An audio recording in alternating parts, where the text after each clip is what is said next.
We've all had people come into our lives that influence the type of people we become. Sometimes those people influence your life for the better, and sometimes they can influence your life for the worse. For me, I was lucky enough to meet someone at a critical point in my life to steer me in a positive direction. During the mid-90s, I felt as though my life was crumbling around me. It started with my family being evicted from our home in Dixmoor.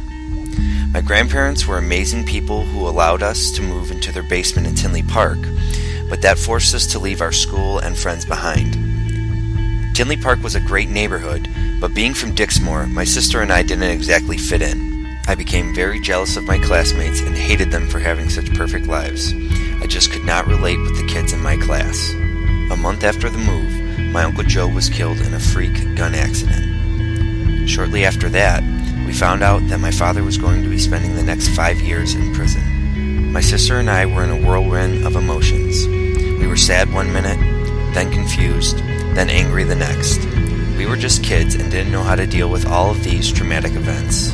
My sister wanted to get some help from someone, so she grabbed the phone book. The first counseling agency in the book was Bremen Youth Services. My grandparents set up an appointment with Don Sebek, the director of the agency. Amy went and loved it. She began seeing Don on a regular basis, and it was helping her out a great deal. My grandparents thought if Amy was benefiting so much from seeing Don, it'd be a good idea for me to see him as well. I, on the other hand, thought it was a terrible idea. After much convincing from my sister and grandparents, I reluctantly went.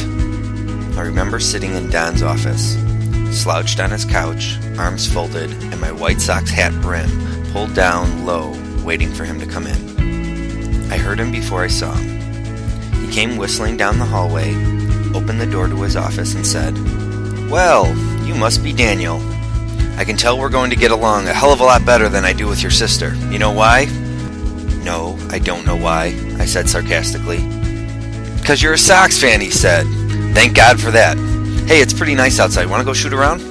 Basketball instead of counseling, I remember thinking. Fine by me. We shot around for a bit, played horse, talked about sports, and before I knew it, he was teaching me some valuable life lessons. He taught me how to use my aggression in a positive way. Instead of getting in fights or punching holes in a wall, I could go work out whenever I was upset. He taught me how I can use things I enjoy, such as sports, as an outlet to clear my mind of things that were bothering me. He also taught me how to establish positive relationships with people, and also the importance of surrounding myself with good people. But most importantly, he told me there were two things I could do with my life experiences. He said I could use them as an excuse for not being successful, or I could learn and grow from those experiences and then help others get through similar situations.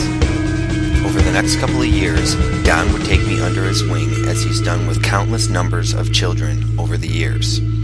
He became that positive influence I was desperately missing. He was there for me whenever I needed someone, cheered me on at my games, attended my graduations, and even was my confirmation sponsor. Don showed me he cared. If it's one thing I learned from Don, it's that showing someone you care holds way more weight than telling someone you care. I began working at Bremen as a counselor, doing the same thing Don did for me, showing people I care. I spent all my time there, talking through problems with children and keeping smiles on their faces. It is the greatest feeling in the world to have the ability to brighten someone's day, even if it's for a moment. The more time I spent at Bremen, the more it became a part of me. It was no longer a counseling agency in my eyes, but a home. The people I met at Bremen are still to this day some of my closest friends and mentors. I even got to know my future wife there. I am forever grateful and hope that when all is said and done with my teaching career, I can leave the same lasting impression on the children that I work with.